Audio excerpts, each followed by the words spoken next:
Ladies and gentlemen, we are live in prime time on the brightest lights, the biggest stage, the only platform where all music and all wrestling matters, Sportswire Radio. And I know you're going to be here tonight because, after all, your bracket has definitely been bursted because just ask Florida, just ask Gonzaga, just ask Michigan State. But this guy is not going to talk about March Madness. He's going to talk about maybe some madness he's brought out there in the ring and why in 2026 you might be once again saying, Timber! He'll talk about that. He'll also talk about the run that's led him to championship gold. He'll talk about some opponents that we've talked about here in the past, and maybe he'll talk about some other things that you may or may not know about him. But boy, I'm excited about this one, and I know that our guest may or may not have heard about Sportswire Radio, but I must give him that formal introduction because, after all, he was once upon a time the MVP Monsters champion, the Scarecrow Intercontinental champion. I don't want to get in this guy's way because I've already got one fractured hand. I don't want another. So it is my great honor to introduce this man and start this show off here in style on Sportswire Radio, the #1 global radio station where all music and all wrestling matters. So with that,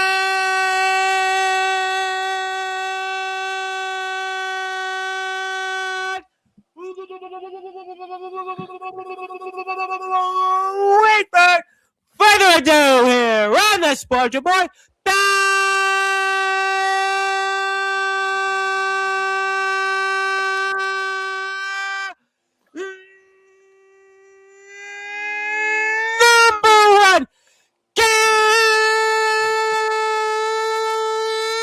cable sports show.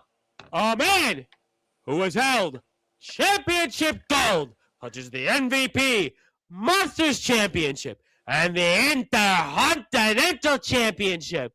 Ladies and gentlemen, give it up for him because his name is simply put the Timberwolve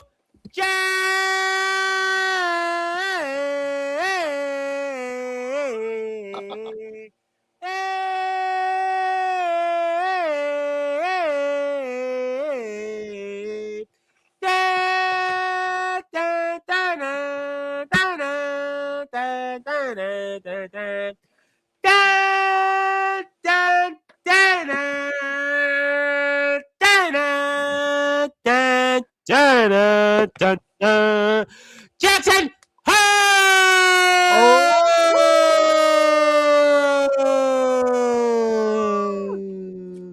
My friend, how are we doing? Other than dealing with the 4 seasons in one day in southwestern Pennsylvania, I'm doing pretty good. Thanks for having me. You know, it's funny. You and I were talking about this off the air because it's crazy. In the last 2 weeks, I feel like in the Northeast, you're in Southwest PA, I'm in New York City, and I feel like literally I've seen all 4 seasons in a week. It was once upon a time, 25 days ago, we had a blizzard, and I fell, bent my hand backwards, and have a fractured hand, which I'm hoping to get out of the cast by Friday, but I have a feeling I've got 2 more weeks. Then last week, it was super cold. The week before that, 2 weeks ago, I was out in beautiful Marine Park, Brooklyn, not too far from me, and I was sweating my butt off. And today was warm, and then tomorrow is supposed to be cold, and then it's supposed to be 70 again. So, yeah, at this point, you might just want to have all 4 seasons in the closet. Yeah, that's literally, I'm like, do I need the heavy coat? Do I need just a sweatsuit? Am I good to go out with shorts and a t-shirt? What's going on? Mother today, listen, I was by, again, Marine Park, Brooklyn today, and I saw kids out in shorts and a t-shirt. Now, tomorrow when I'm back out, they're going to probably have a coat on, but then by Thursday, they'll be back in shorts and a t-shirt. So at this point, I need a scorecard, but I tell you what, forget about all that. The Timberwolve Jaxon Hawk, I am excited to have you on here because I have a feeling that this is going to be a prelude to what the world sees, and that I think, and especially for those that are listening and watching here in prime time on the brightest lights, the biggest stage, the platform that you most certainly helps build, Sportswire Radio, where you may tell the world that we're going to see you back in a wrestling ring in 2026. Well, I'll get to that later. I don't want to spoil everything because everyone's lot of people have asked me, like, Jaxon, when you getting back in the ring? When you getting back in the ring? I keep telling them, soon enough. Just waiting for the right moment, and I'll explain what that is later on. But it's been a chaotic schedule between getting back, doing personal training myself so I can get back into ring shape, doing some stuff with some friends, getting, of course, gym rats as they are, or we all know one or two of them.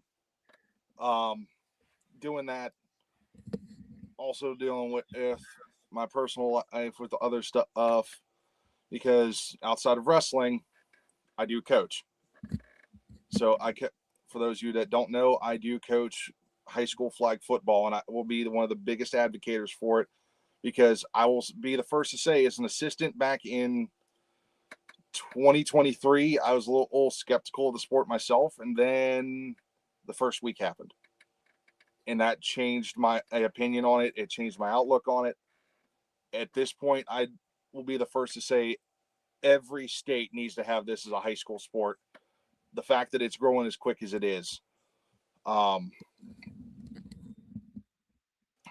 here in the WPIAL, talking about it being how fast it grew. It started off with literally just 4 schools back in 2021.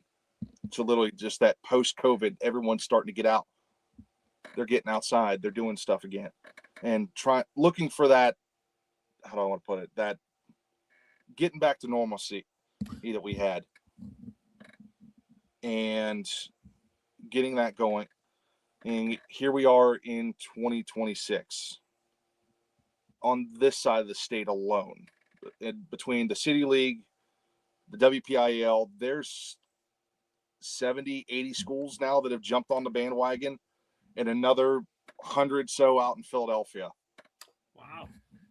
I was going to ask you, it's so fascinating, because I remember as a kid, I'll make you chuckle, when I was growing up in Brooklyn, people looked at like two-hand touch and, flag football is almost like, oh, you're playing that, you got to play tackle football. Because as a kid, it was like, oh, we got to play tackle football. But the way it was a backyard game.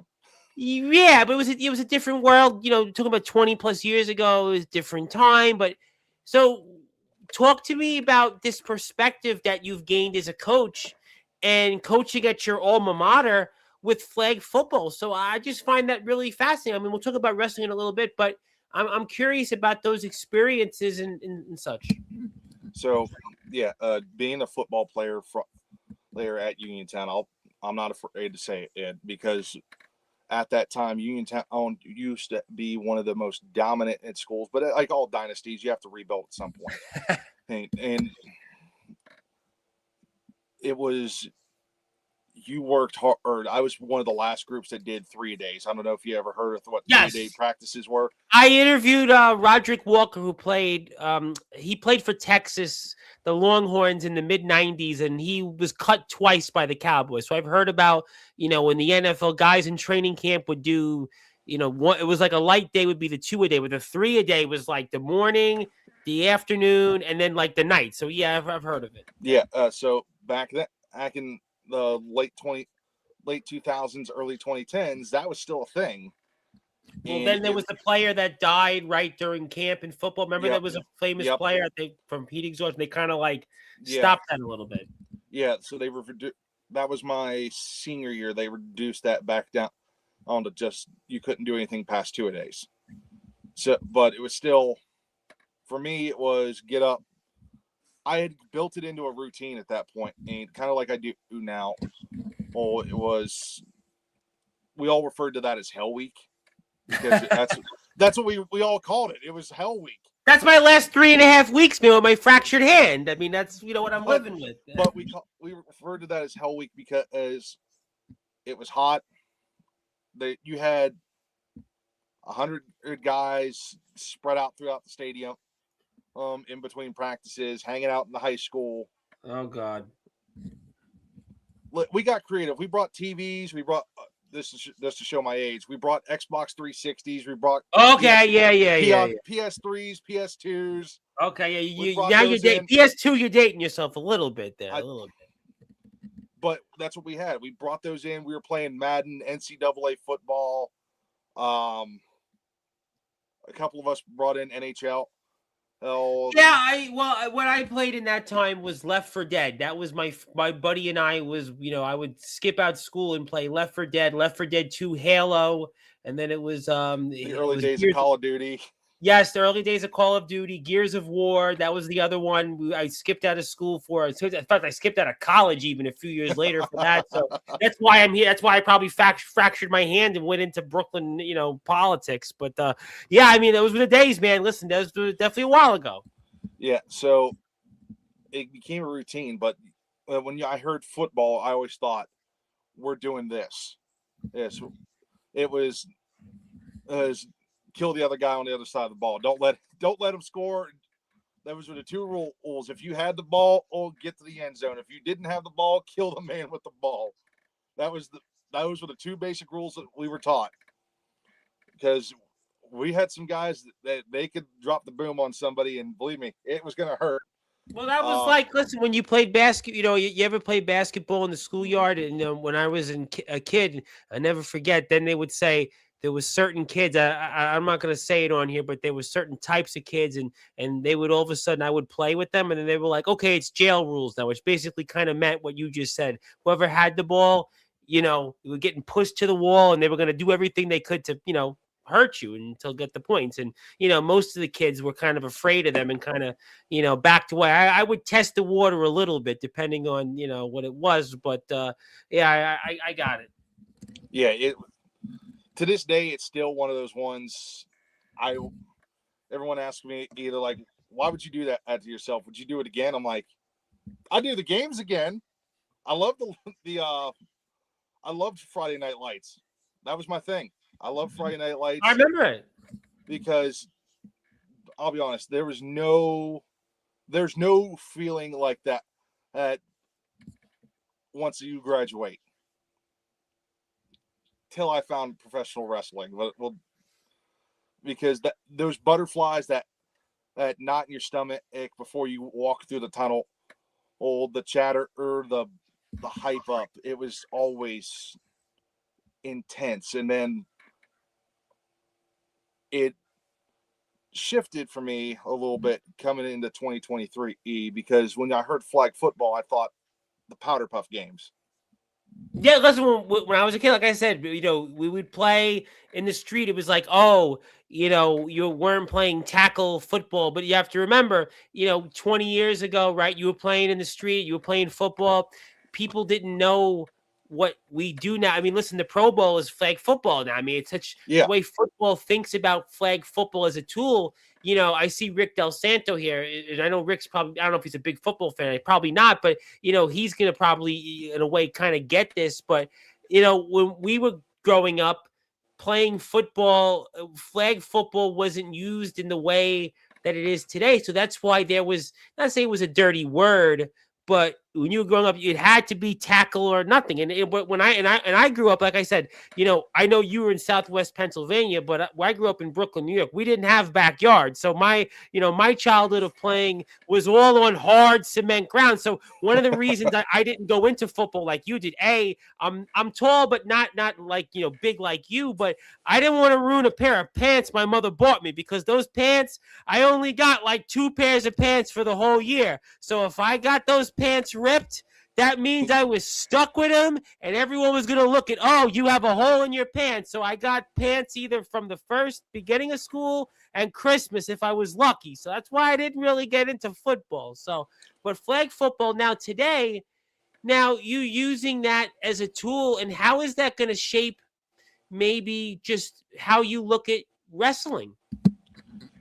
It has taken like I said, a different turn for me, because like I said, when I heard flag football, it was I went back to my days, which was the Powder Puff game, which was the cheerleaders versus the band members, and it was coached by us, the boys on the football team. So it was just us doing that.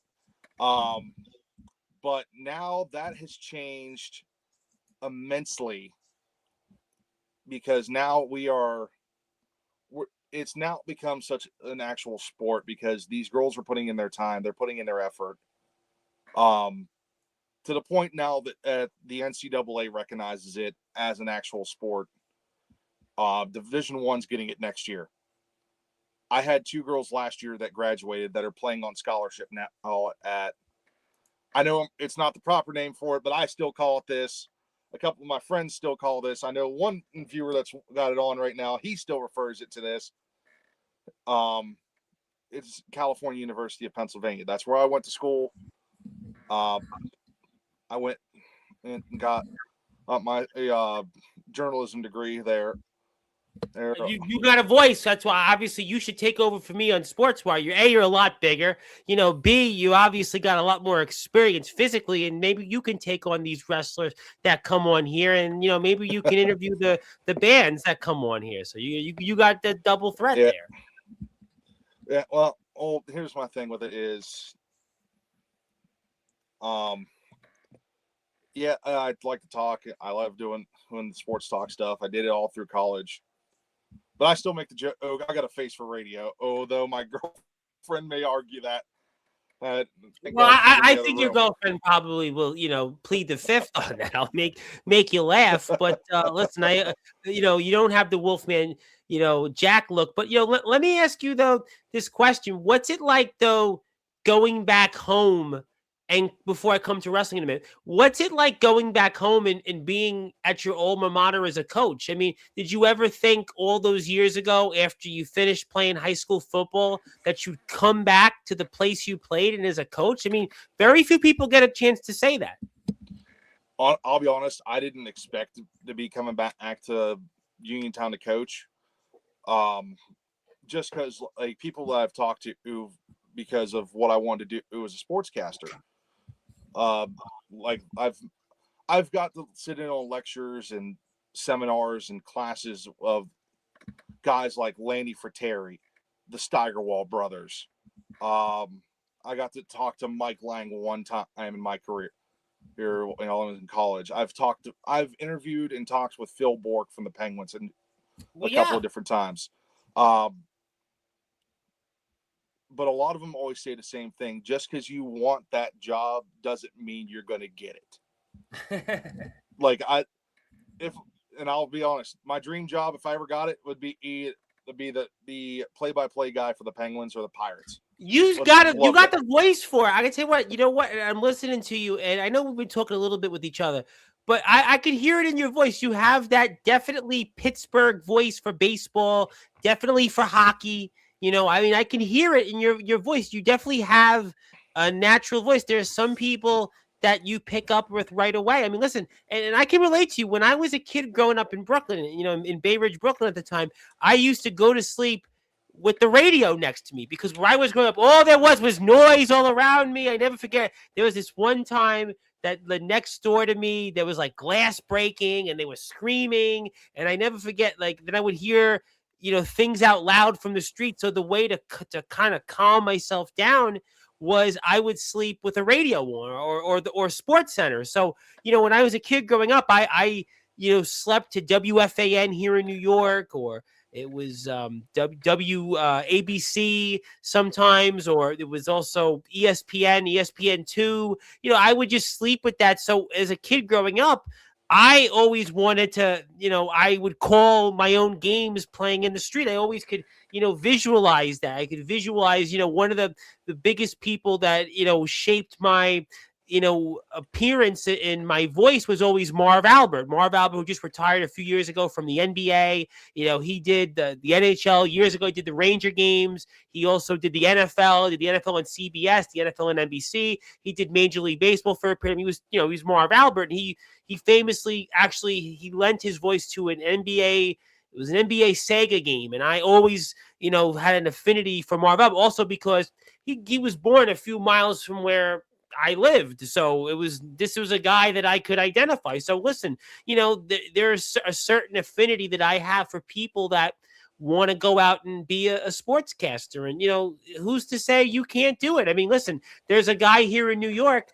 named Joe Beningo, who basically was a caller. He was a caller into WFAN, and he wound up eventually getting a job on air. He was like 40 something years old. And I mean, so you never know. Just saying. Yeah. I mean, So I do get to do some of that every now and then. I'm actually prepping here. I've got about a month before I have to go back into the booth again and to call games.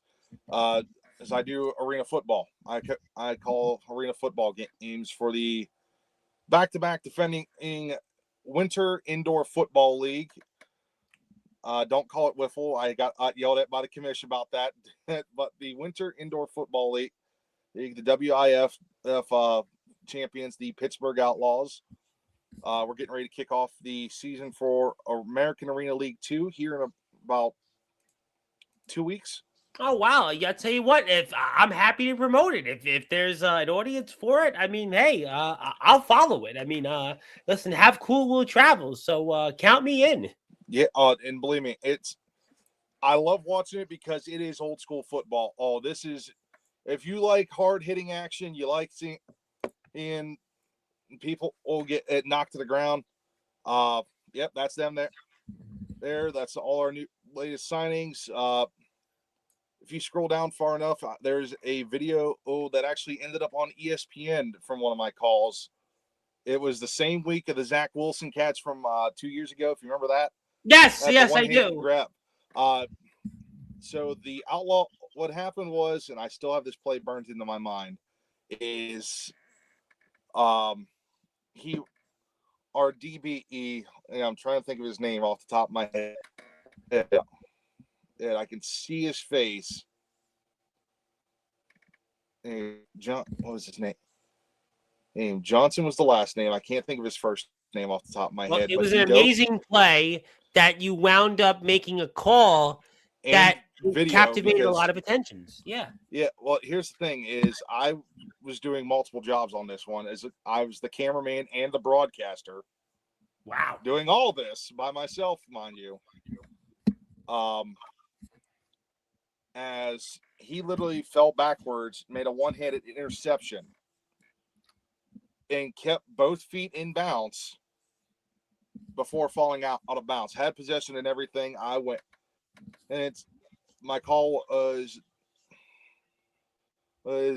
Johnson with the interception, and with the one-handed grab, OBJ, eat your heart out.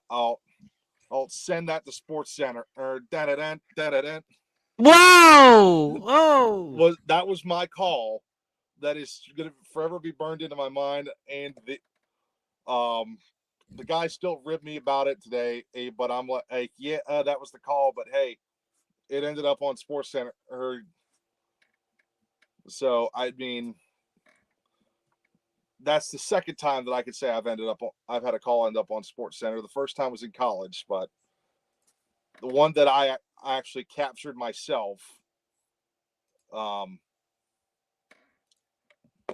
Yep, that's actually the Outlaws channel there. I figured I'd just put it up there and just, it wasn't on my bingo card, but hey, why not? If you know what, you're promoting the Pittsburgh Outlaws, and I figured why not just throw it out there and just maybe people would want to subscribe to the Pittsburgh Outlaws, because I'll give you 3 subs. I just gave you 1, and I own 2 other YouTube channels, so you'll get 2 more subs. And hey, who knows what the door opens? You've got some content, some games. You've got some other content that you might want to check out. Maybe you're missing football and want to check out the guys and check out Jaxon Hawk on the call. I mean, you might want to. So, yeah, there's a lot of stuff out there. And if you're ready for some football, well, guess what? The Outlaws are getting ready for the season, and they've got a lot to talk about, a lot to prepare for. The back-to-back WIF champions, the Eastern Division champions, and they're looking to three-peat. We know how hard that is, and Jaxon Hawk is going to be on the call each and every week for Outlaws games. So you better be there, and if the door opens, and who knows, maybe we'll talk about it. Are you ready for some football? I mean, who knows? I'm always ready for football. Oh, that's I swear I get away from it for the month of June, July, and August, and not even August. I'm back at training camp for high school then. Here we go again, and boys. Well, at least you're in Pittsburgh. Pittsburgh. Well, I'll tell you what. I'll make you laugh. At least you're in Pittsburgh. My brother, Sean Bryce, who goes, and I have to certainly say my apologies to him and my condolences because he's a season ticket holder to the New York Jets in New Jersey. And that's almost like, putting yourself through utter, agony there. Just, nonstop pain and disbelief. My apologies. Yeah, apologies. You could apologize because my checkbook won't be opening up to that anytime soon. But he is, and that's here nor there. But obviously, all right. So you're doing some stuff with the Outlaws. You're doing some stuff coaching and coaching flag football, and obviously you've had a wrestling career. And your wrestling career, you've won some championships, and you've been in the ring with some guys that I know, like this guy Joshua Kavad, who just, it seems like, had his final match against a guy that is always talked about here on Sportswire Radio's lore, and a guy that holds multiple championships, and once upon a time held 4 championships not too long ago, and that's Day Jameson. But Joshua Kavad is that man you've wrestled in the past, and just talk to me about being in the ring with Joshua Kavad.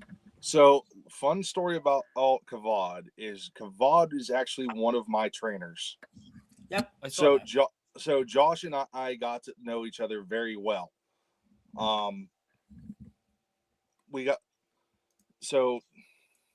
It was different between practice and obviously a game day situation, which I'm going to refer to match situation, and however you want to pronounce it. But it was being in the ring with him is he has a different kind of presence. Like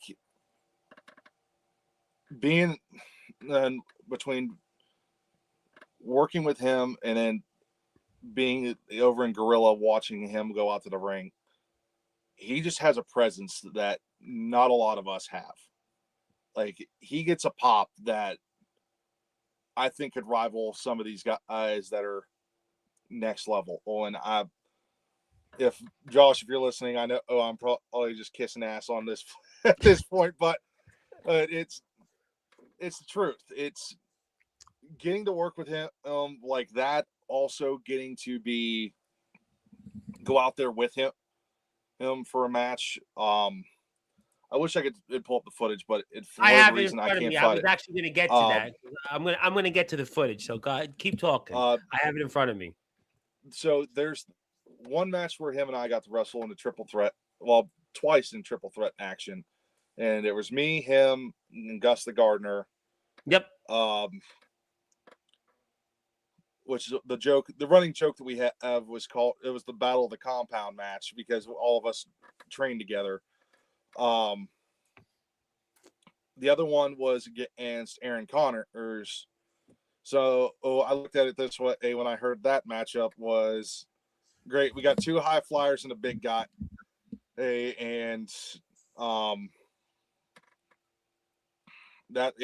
match right there. That was my debut of MVP in Charleroi. Back in 21. Yeah, that was almost 5 years ago now. So, that was. And Courtney was there, by the way. And Courtney Wood was there. Yep, Courtney is actually off camera to the right, because we. I saw. Oh, I saw. She had the stream set up right there, which I actually was pulling double duty that day, because I got done with this match, and then there was a battle royal immediately after that one. Or as we call them in MVP, Battle Rumble matches. And we, I was dead tired. And luckily I had drawn on like number 20 or whatever it was. Is then I'm like, oh, thank the good Lord above. Thank you. When you wrestle Josh, you better be in shape, because he's going to take the endurance and take speed with him. Yeah, I've had a bunch of guys come on here and talk about him. Godric Sandwell has talked about him here. Day has certainly talked about him. I mean, there's a bunch of guys that have come on here. Max Hammer's talked about him. I mean, a lot of guys I know have talked about Joshua Kavad. Yeah, the lore of Joshua Kavad, for sure. Yeah, and I mean, great guy to work with, great guy in the locker room, outside of wrestling. And he's an awesome guy. I mean, and I can't say enough good stuff about it on him. He's been one of my friends for wrestling. Was on part of that group that we kind of made from training at the compound on together, to MVP to I've lost track of all the places we've got on to wrestle together, and getting to work either with each other or getting to work on shows together. But ultimately, great guy to work with. And I hate that I couldn't be there for his final match because I had other obligations going on that night. And I wish I could have been there. And I will say this, I wish I could have got one more match with Josh, because the biggest regret I have is I never got to wrestle him one-on-one. Well, there's a lot of people that would like to have obviously been that last opponent or went in there, but Day was the guy that got to be his last opponent, and Day is obviously done a lot. I mean, I've got a chance to see Day grow in the last almost 2 years since I've known him, and he's obviously wrestled this guy that a few people used to know as Fuego del Sol, KJ Orso, and he's had some, big matches, and obviously I think Day is certainly done a lot to prove himself to be that opponent that Joshua ultimately ended up wrestling last. But I mean, what do you gain in terms of experience and going out there and even though it wasn't a one-on-one, but being in there with Joshua Kavad, which helped you later on into your career? It's like I said, Ed, it's just getting to know what kind of tempo your opponent has. Like I said, Josh is up tempo. He's got speed. He's a high flyer. Or that was the first thing I learned with him was when I asked him, I was like, "What do you want to do?" He goes, "I'm gonna fly." So, it's getting to work with someone that has been in the ring with as long as Josh has, because him and I are the same age, but we did not start at the same time. I started in 2020 during COVID. Josh at that point had been going for, I think at least 10 years. Yeah, he had been in there a while. Yeah, Josh, yeah, I've spoken to him. I could be wrong on that, but I knew, like I said, he'd been in there for a while. And when I actually got time to sit down and pick his brain and listen to him, it started turning back the clock of me listening to the seniors and stuff as a freshman for football. Like listening to how they would talk, how they explained it, that level of, hey, this is what you can do, this is what you need to do, and this is what you should do.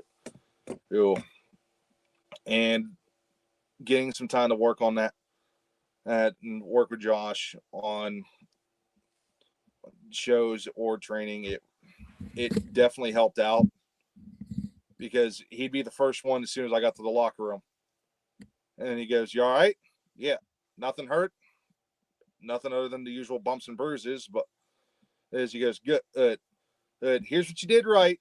Here's what you did wrong." And I'm like, "All right, give me what I did wrong first, Josh. Let me hear the bad side first. Let me ask you a question though, because there was something interesting that you said in that we know that you started during COVID. Obviously, Kavad had been around, let's just put it that way, for a while. But do you ever have regrets and say, maybe I should have started my career earlier? Is that something you ever think about? I've had thoughts like that at different times, like, hey, maybe I should have done this a lot sooner. But the thing is, what a lot of people don't know, like I talked about me playing football. I did baseball. I did wrestling in high school. I got to compete in the Junior Olympics and got bronze for that. I did a little bit of basketball all at Uniontown. On like everything I did, it was in the maroon and white 8, and then I want to say it was my junior year or my senior year. I can't remember which. I got into boxing. Oh wow! I got into boxing, and because my best friend and somebody I call my brother, or to this day still, I could call him up right now, and he'd probably pick up and go, "Oh, what?" You're like, "Hey, what's wrong? You never call me. It's a text message first." He his stepdad had a boxing gym, and we were working out together, or between going to the gym. Was it P90X that DVD training system? Oh yeah, I remember that. We were doing that at his house. Also, I did it at home. Which I will admit that stuff does work if you ever wanted to try it. But he goes, "Why don't you come with me either one of my boxing training days?" And that started the whole thing. I think I had ended up going to do like one tournament, and maybe, and any other time was just sparring matches or stuff that or nothing, never went past that. I can remember him saying I had a nasty right hook because one match I won. Well, you're a big guy. I mean, I could see you throwing a mean punch. I mean, that wouldn't shock me. And that was part of me. I felt bad I did it, but at the same time, it was either or I hit him or he hit me. So it was. I didn't feel like getting hit. So hey, I mean, listen, that's obviously the point. But I could see that you were obviously occupied and you played these different sports, but you obviously go into the ring, and we've been watching what you wound up doing with Joshua Kavad. And I wanted to ask you then, what did it mean to you when you won the MVP Monsters Championship? What did that mean to you when you won that title? So that match still burned in my mind. And that match meant a lot because there were what a lot of people don't know what was going on at that time. Two things. One thing had happened that day upon arrival at the show. And the other thing was already ongoing, and that you can find the video for that. So outside of this, also I work as a haunted house actor, or just for this little side gig. You are a jack of all trades. What don't you do? Have you cured cancer yet, or attempted to? No, I haven't found that. I ain't smart enough for that. But actually, not that gear in particular, or I'd switch it up for this show. Oh, but that particular shirt though. I had a friend of ours at Haunted Hills. Yes, that gear, that particular gear. I knew it. I was finding it. Yeah. A friend of ours at Haunted Hills, one of their friends had lost a child to pediatric cancer. And it's holiday season. I know what's coming up. So I had taken it upon myself. No one asked me to do this. I voluntarily did this. I wanted to raise money for them. And I wanted that particular gear, the shirt, or the trunks. Actually not that shirt, or one of my own shirts, which you can find later on. Yeah, I got something else I'm going to put on the screen in a minute, so don't worry. One of my shirts, those trunks, a pair of the gloves, and a poster I was going to raffle off to somebody.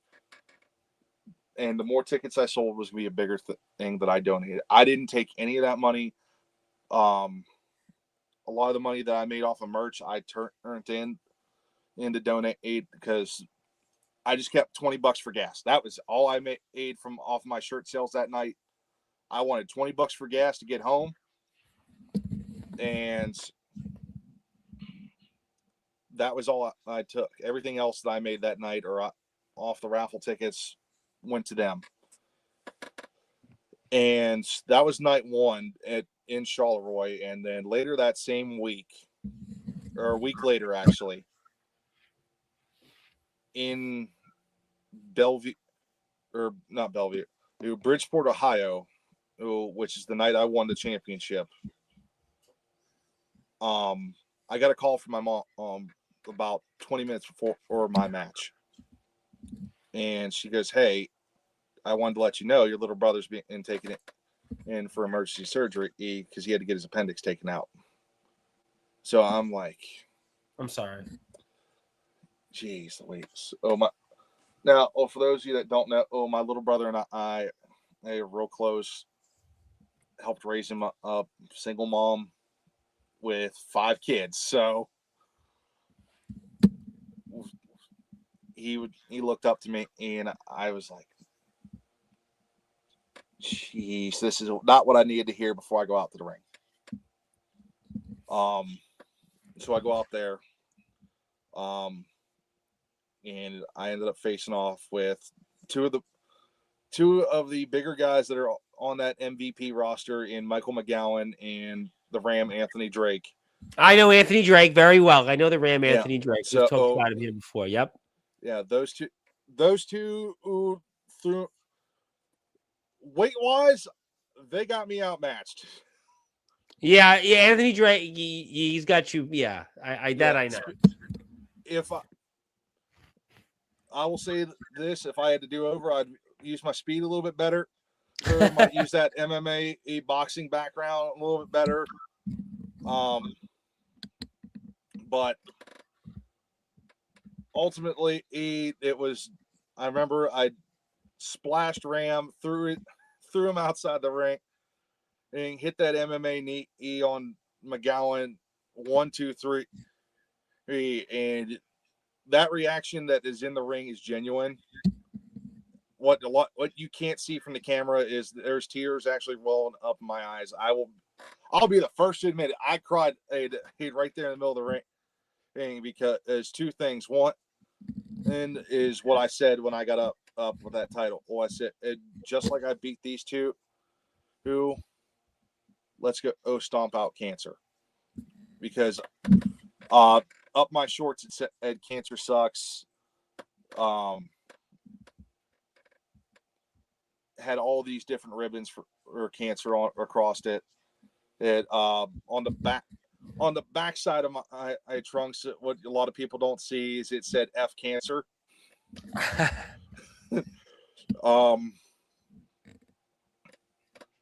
So I did raise a good bit of money for the family on that one. I gave them that black shirt that you saw that I had on that one. I had the guys in the locker room all sign it.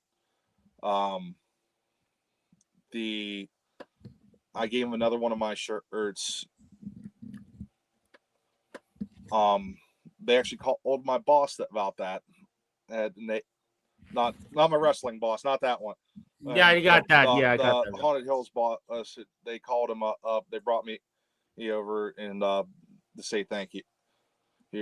And everyone asked, like, would you do it again? And for that, and I'm like, wholeheartedly.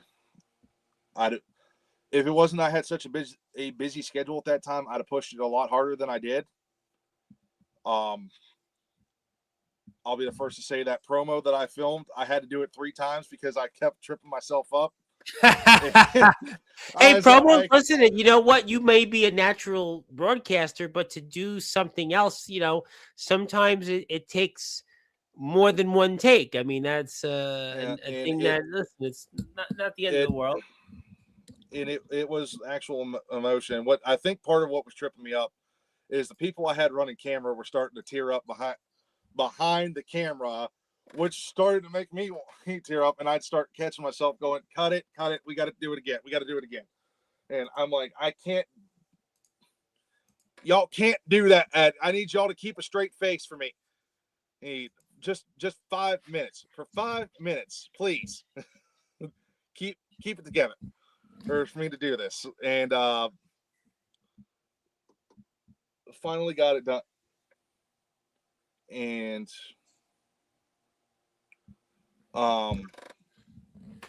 after 3-4 takes, and was able to actually get it posted, get it out there. Ended up being one of my most viewed promos between Instagram, TikTok, Twitter, Facebook. Look, I don't think I posted on YouTube, but I had a lot of people that didn't even want the raffle tickets when I did it. They just said, "Here's money. Just go help the family. Don't worry about the raffle ticket." I'm like, and I even asked them, like, "You sure?" They're like, "No." Because you were putting your heart, because you were putting your heart into it, and people, they could see through that moment and why it meant so much. And we are here with Jaxon Hawk, and we have talked a lot tonight. There are some people here that would like to say hello. Plus, I want to give Jaxon Hawk something. So let's get to some people in the chat. I also want to shout out a guy I'll talk about on the other side of the chat, Mr. Pav Novak, who connected us here. And who knows, maybe we'll talk some Pittsburgh Outlaws soon. And listen, and I'm sure Mr. Hawk is very excited, not just about Olivia Dunn, but also Paul Skeens and the Pirates, because the Pirates certainly should be very competitive this year in the Central. I think it seems like they've put a team together that a lot of people right now in Major League Baseball think can compete for a wild card. They certainly had at times shown it, but maybe this year in a much more, I think, winnable NL Central, they may put it together. So we'll certainly find that out. But let's get to some people in the chat. Zilla likes to say hello. Ox McCoy, who certainly had his own match yesterday with some blood and guts, and gory, would like to say hello. Thank you, Ox. Also, what up? Thank you very much. And also, he doing a lot. Yes, he is. My man Rick Del Santo, who is the man behind the Pro Wrestling Wire, also does some rock stuff. I've been really watching Rick's Instagram videos. He's digging through his vinyl collection, and he says, "Good evening, gentlemen." He says, "Yeah, we got our asses whooped playing football in the streets." Yeah, we did. I mean, I did. Obviously, Jaxon didn't, because he played high school in his school, and I was coaching there. So, I mean, that's what I kind of listen. Football, that wasn't going to be my sport growing up. I didn't really, that wasn't going to be my lane into anything. I could talk. Anything else, it served me well in the political world, but not so much in the athletic. Although I can hold my own at times. Hit the sub button for the Outlaws, please do. Also follow Jaxon Hawk on Instagram. And Jaxon, because you've been here, and I want to do a little something for you because you've been giving your time much to us.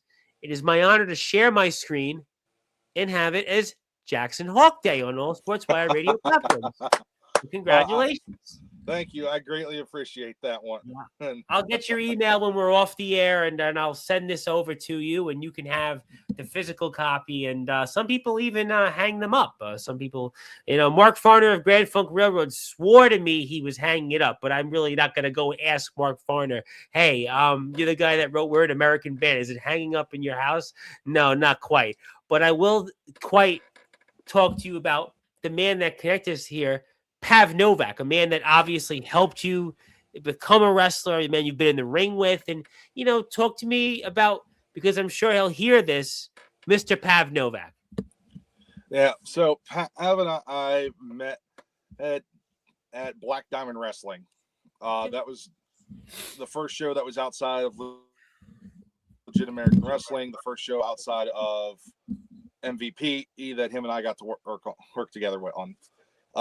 We didn't get to have our first match together until I think it was 2021 or 2022. There was an old tag team of ours named Mean and Green. Amy and Green and myself took on Pav. Well, the first time it was Pav and Aaron Connors, which Damien and I picked up the win. Then we picked up another win, 2 wins actually, against Pav and the Ram and Anthony Drake. Pav just, I'll say this: he's like, how do I want to word it? He's like dealing with the Chihuahua, the little ankle bite, or he's going to annoy you He's gonna get you here and there, but if you've seen any of the matches, him and I go at it. Mean and Green always came out on top. Somehow, some way, we did it. But Pav, him and I'd love to get at that one-on-one match together. Because I know he's still doing matches here and there. So Pav, if you're listening, we have to get that one-on-one at some point. Because yeah, I mean, listen, I mean, you and Pav, I mean, we know that the door would be open still. And I mean, I think a lot of people would be very curious about Mr. Novak and obviously yourself. I mean, so, I mean, as one wrestler that comes on here regularly would say, never say never. Yeah, and I believe that will eventually cross that path because I still have gold with the Intercontinental Championship. So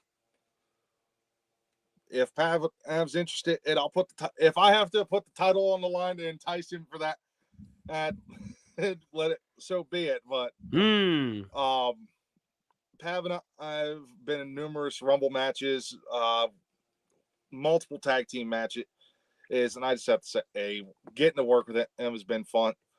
And he's annoying, I'll give him that. And he can be annoying, but definitely fun to work with. And those matches that him and I've worked together has always been and just something I look forward to. Because I'll see the lineup card and I see my name and his name lined up, and I go, "Oh, please, let us have that one-on-one," and it's tag match. No, it's I put the match up where he was at ringside because I couldn't quite find some of the stuff you guys had in tag matches, but I put this up here. But I was going to ask you, because obviously the way you talk about Pav Novak is that guy that you want to elusively face off with. But I mean, is there anybody else out there that you'd like to face off with if the time were to arise? There's a couple guys I'd like to get back in the ring with one of them being J-Ru. J-Ru, we talked a lot about him last week on Sportswire. Yep. Ru and I think there was a lot of chemistry that worked well between me and him. Him and I've only got to face off one-on-one and one time. We've had numerous Rumble matches. I'll be the first to say I debuted by interfering with his match and Johnny Switchblade, if you know who Switchblade is. Yeah, Johnny's been brought up, I think, like in passing here in the past. I haven't had him on, but his name's come up in passing. The Cinematic Southpaw, great guy. But working with Ru, I knew it was going to be something different, and because I've worked with, like I said, I've worked with Kavad. Got to work with Augusta Gardner or D.A. Morris, who I'm in the ring with. I know D.A. Morris. Who I'm in the ring with there. Getting to work with those two. There's so many guys I've been in the ring with. It's hard to keep track of them all. But it's been one of those things where I got to actually, I've seen how Ru works with other people, and I've heard how he talks when his promos. It's different when you're the target this time, because what happened with this one was on episode 1 of MVP TV. It's the main event that night. Yeah, I've got it. I actually thank you thank you for giving it to me, because I have it right for. I was gonna say thank you to a birdie, but I'll just say it. All right, Thank you. I'm putting it up now. But yeah, with getting to work with him, it was something different, and because now you're seeing why he's called the artist. And it started off as an open challenge because I knew I was going to go to debut that night in Bridgeport, Ohio with MVP, but I didn't have a set opponent yet. So we went down to promote the show on a radio show that night, or the week before, and Rue looked at me and said, "Ed, how about I take the open challenge?" And of course, me being who I am, I'm like, "All right, let's do it the right way. Hey, let's do this. I'll send it all.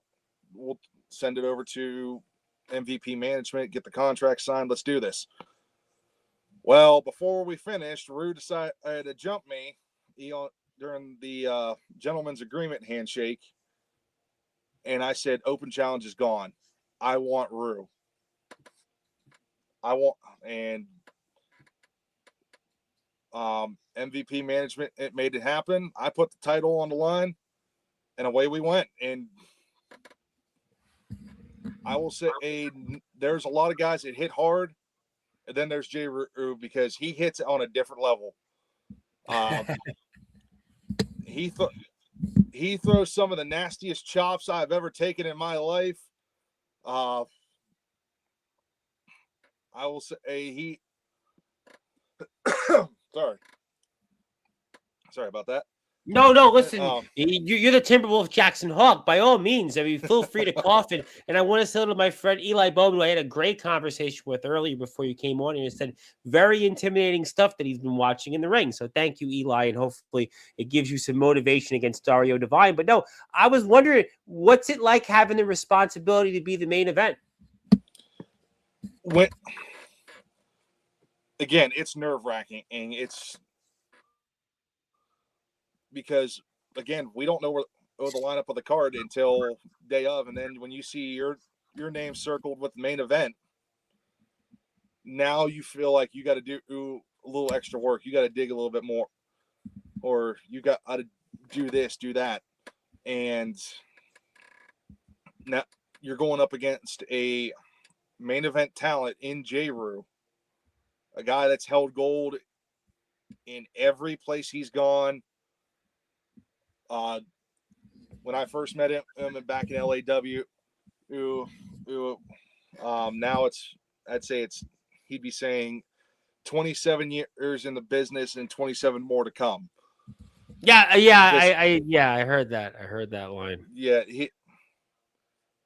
so someone that commands the ring the way he does and has that presence.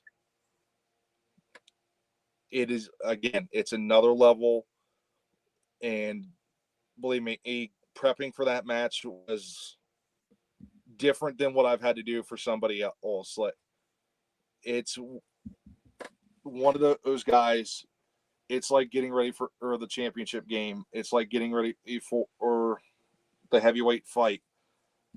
I was going to ask you about that because, I had thought it was so fascinating hearing you talk tonight.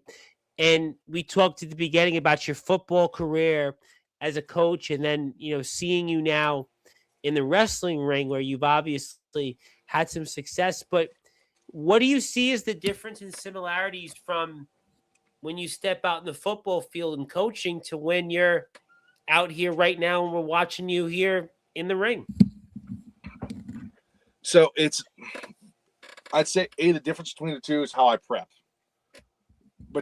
With coaching, I've got play sheets I'm drawing up. I've got, with it being high school, I've got to check who's eligible, who's ineligible, who's on my injured list, who can't make it because something personal happened in their life. There's a switch that gets turned on the second I step foot on that field. Between that and I'm just talking and having a conversation with somebody, just sitting there. Those two, I've noticed that. I've had friends and family point that out. That I have a look that as soon as I step out there, it changes. Same thing with wrestling, because I prep for wrestling the same way I did for football. A lot of strength lifting, and I just started getting back into running again because the weather's been nice that I can actually go do that. Yeah, this was a very brutal till winter here in the Northeast. till Mother Yeah. Nature decides to dump another foot of snow on us back in southwestern PA. Well, again. please don't give. We're in spring technically now. Please don't give, Mother Nature any ideas. Please don't. Well, it's southwestern PA, where we, like I said, we could have all 4 seasons in one afternoon. Well, yeah. But wrestling, it's that. Because of my coaching schedule, it's harder for me to get to the ring. So, just walking around on the house, walking through town, the store, I'm shadow wrestling. I'm not taking the bumps or anything, but I'm going through the oceans of what I need to do, what I should expect. Whether it's for a tag team, triple threat, one-on-one, those guys, those kind of matches. I'm always walking around doing stuff like that, and I'm constantly get yelled at. What are you doing? And why are you doing that? Knock it off. We're in public. Stop it. I'm like, it's how I prep. It's the other thing is, I don't think a lot of guys do this, and I think they should, is I took this from football, is doing film sessions. Just sitting down, watching the match, breaking it down, going, okay, I did this right. This was good. This worked effectively. This didn't work. No, I got to change this up. I heard Andrew Lovelace talk about that on an episode a while ago. We're talking like almost 2 years ago when he came on here. He talked a lot about that. He would go back and watch the tape of his matches, and he always, what was the line he used? He actually holds half of your championship that you held, by the way, the MVP. Him and Max Hammer hold the Monsters championship at the moment. But he had said at the time that he would sit there with a pen and paper and write what he did and, what he didn't do so good. So, that was what he used that. That's something I still do today. And tomorrow, since we had a game on Friday, that's what I'm doing for part of practice tomorrow. Oh, it's going to be go work out for an hour, film for an hour, or run plays for the last 45 minutes, and then get ready because we have a game on Tuesday. So that's how I'm prepping for that. I'm watching film on guys that I could potentially have a match with coming up here soon. Listen, there's always that possibility that Jaxon Hawk could be out there in the ring. We're here with him for a bit more longer. And if you're out there, he has an Instagram page. You can go follow him there. You can check him out on Facebook. You can also check him out on TikTok. And we are very honored to have him on here. You can also hear him on the call for the Pittsburgh Outlaws. And the Outlaws will be getting ready for their season to start in the Arena Football League as a developmental league. And he's also coaching back home in flag football. And he's certainly got a wealth of information, a vast amount of knowledge from the different places he's been, the different things that he's done. And it's his day today here on Sportswire Radio. So if you have a chance, please go out there and follow him. And my name here is the Reverend Tom Bryce, your voice, figuratively and literally, where all music and all wrestling matters. And please go out there and follow where you can see some of the content. But I guess I got to ask you, so obviously hearing you talk about being in that ring and obviously you missed it out there and watching you beat J. Rue the way you did, listen, I mean, I know you're not going to tell us tonight your plans, but I just know for one thing, in hearing you tonight talk, you miss this sport. You miss being out there, and it's only a matter of time. One day, you'll be out there again. Actually, it's going to be a lot sooner than you think. Oh, okay. I will tell you exactly when, and it'll be this Saturday night, Pittsburgh, Pennsylvania, when MVP goes back to the Steel City as I'll be in the Battle Royal or the I got to look at the actual name of the tournament. You sure you want to tell us this? Because, I mean, people might find out. I mean, there's an element of surprise, so maybe you should hold off on that information. But, I mean, the possibility of you coming back is certainly I mean, there's going to be a lot of people that be paying attention. So, I mean, maybe when that footage is out there, if that's what you're going to do, we will talk about this. But I mean, I know the excitement that you have to get back out there. And, there's so many people that you want to go out there and wrestle. And I, for one, would love to see you out there and compete against a litany of people from MVP that have been here on Sportswire. So if that situation happens, obviously, we'll talk about it. But I know that I can see the excitement and the love that you have for this sport. And we can't wait to eventually see you back out there. Yep. So, I'll be the first to admit this. I am going to be at MVP this Saturday. I will be wrestling this Saturday, a 6 p.m. bell time in the Pop Schultz Invitational Battle Royal. So me and whoever else in that MVP locker room is going to be in that match, get ready because I'm coming back to town. It has been too long since I've stepped foot in that MVP ring. So the Timberwolve is coming home, and I'm going to go have some fun in the Steel City this weekend. Timber! Ladies and gentlemen, you just heard it here. A first in prime time on the brightest lights, the biggest stage, that this coming Saturday, the Timberwolve Jaxon Hawk is back, and he is ready like a hawk, and he is going to soar back into MVP. And boy, if you're listening to this and you've been on here before, you better watch yourself. Watch yourself if you're going to be there and be across the apron from this man and see him. And I'm excited about that. And I'm excited about the future of MVP.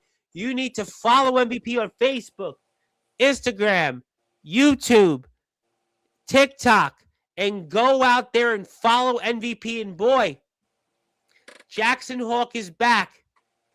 And he has got a lot to say and a lot to do. The Intercontinental Champion. And I can't wait to talk about this. I can't wait to see him. And boy, that's exciting. But, I know we've talked about a lot, but you and I were talking about something that I did want to plug before we get to some final words. And I know you don't have some details exactly yet, but there's a project you're working on with D20 Misfits, and maybe you want to set the tables for us in a preview of what we'll be talking about down the road.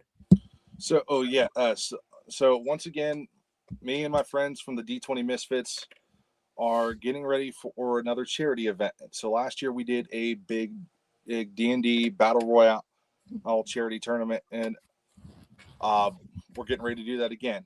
Instead of it just being D&D, it's going to be a bunch of tabletop gaming. So, you're going to have that D&D, Yu-Gi-Oh, Pokemon, Magic the Gathering. I know, there's a lot of people that are into that. Oh my God, there's a lot of wrestlers here on sports, but guys like Gabe Sayers, Sean Jovi, Torrance Banks, all these guys are big Pokemon players, Yu-Gi-Oh, Magic the Gathering. I played Yu-Gi-Oh, we're talking 15 years ago plus, when I was in high school and into college. But my days are gone from that. My brother played Pokemon. When I was a kid growing up in Brooklyn, there was always these kids down the block from me that played Magic the Gathering. And I see Magic has made a big comeback. So is Pokemon. But you'll have to count me out because I haven't played those games in, a while. Yeah, but what it is for doing and to partnering up with two things. One will be Extra Life. The other one is called Roll to Heal.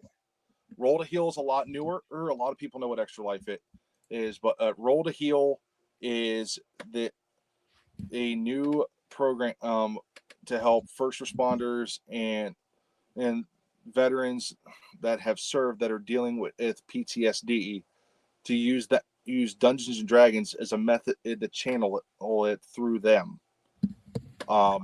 They're brand new. They're just getting started. My friend Frank is one of the people that is on there. He's on the board. He's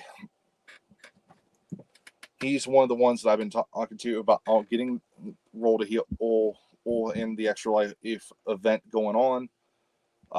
We're planning a big weekend in May. I don't have the details of date and time,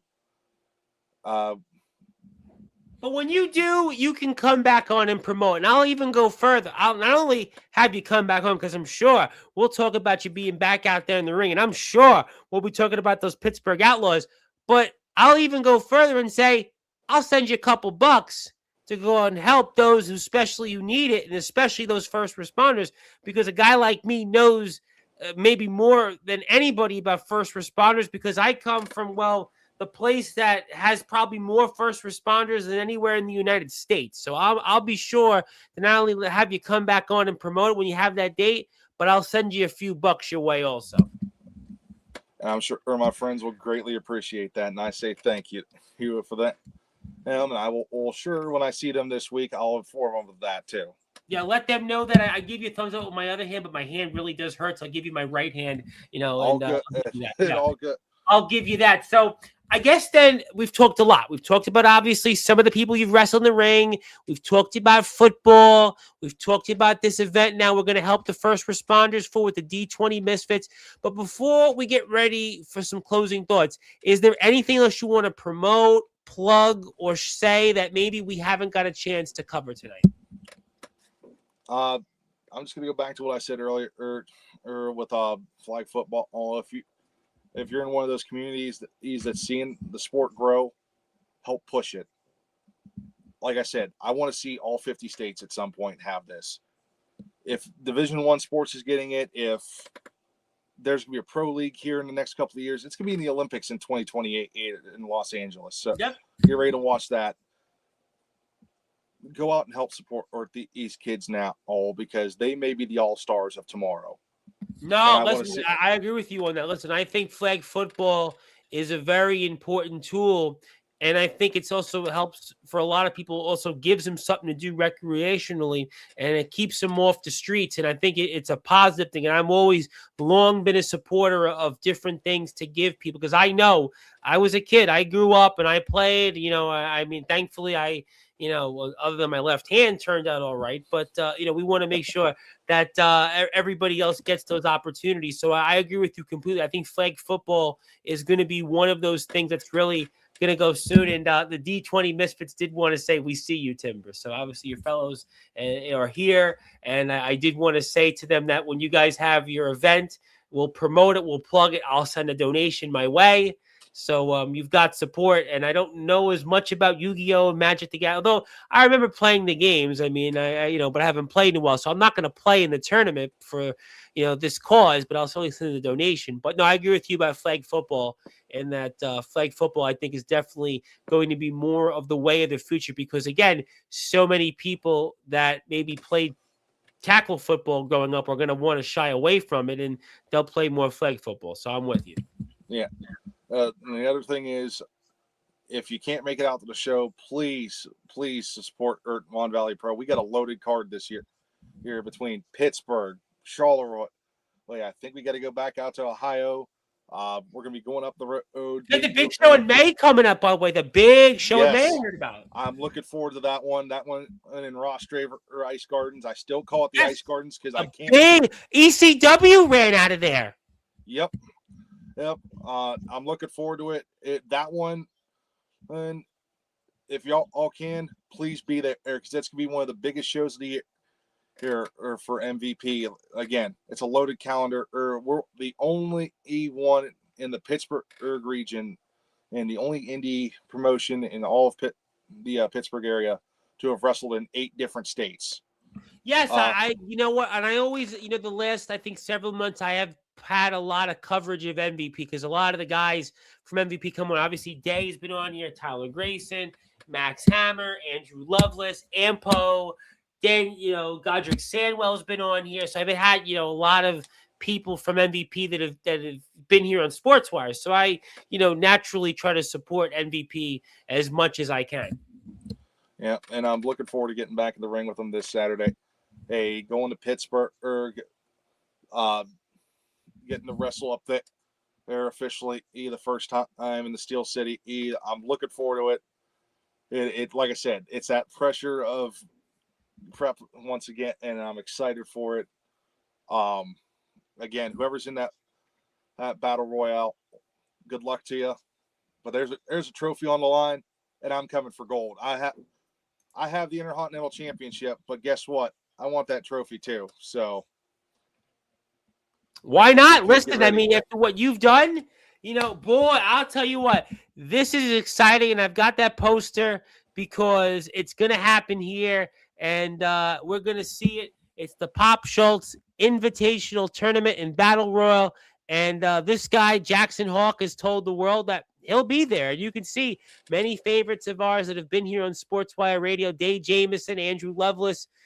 The Lestat has made an appearance at 2-1 here in the past. R.K. Sawyer, and I don't know him, but I've talked a lot about him. And there's just a lot of J. Rue is there. I mean, there's a lot of great people that are on this poster that are going to be there wrestling. And Jaxon Hawk will be there. And it's only $15 as general admission. Listen, I go out to dinner and I spend 3 times that. Front rows, only $20. That'll take place at the American Legion Post 496, 2860 Chartiers Avenue in Pittsburgh, Pennsylvania. So you got to be there, and it's going to be a fun one. And listen, it's the Timberwolve Jaxon Hawks long-awaited return to the ring, the first time in 2026, and it's his day here. We'll talk about that return to the ring after it happens, and I'm very excited about that. And yes, we definitely, when the time is right, I'm happy to send a donation, happy to promote, and I'll try my best to get out there for it. I am in New York City, but hey, who knows what the future may bring. And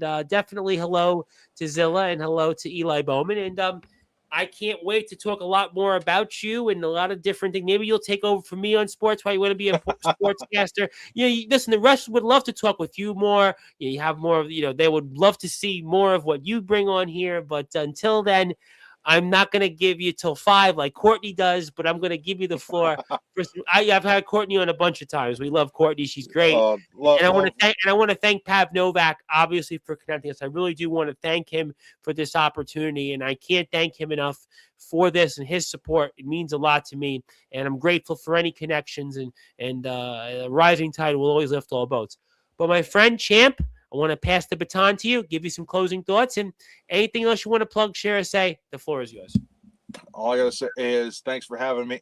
I appreciate getting to come on here. I know we tried at an earlier time and it didn't work out, but yeah, I've had a really bad my last 3 weeks. I have to be honest, really do feel like my day. I mean, I know you've probably had way more injuries that are worse than this, but my last 3.5 weeks, it takes me 2 hours to get dressed. It takes me time. Yes, I'm functioning. It could be worse. I could have broke I fell on ice, by the way. I fell on ice backwards and bent my hand. Yes, I know it could have been worse, but everything's a process. Do my videos, to post, to sit there. So, I'm hoping a little while longer, but I do apologize. We didn't do this sooner, but I think I made up for it tonight. So, they say good things come to those who wait. So it was probably one of those things, or it was probably going to be a better time if we waited. Yeah, I think it was the right time. I do think, because you know what? If I would have did it yesterday, I did it with AJ Storm, but I didn't have a great day. Today was good. I was ready. I was excited. I was like, all right, now I know what to do. I know what to say, and it's a good time. So I think it was the right moment.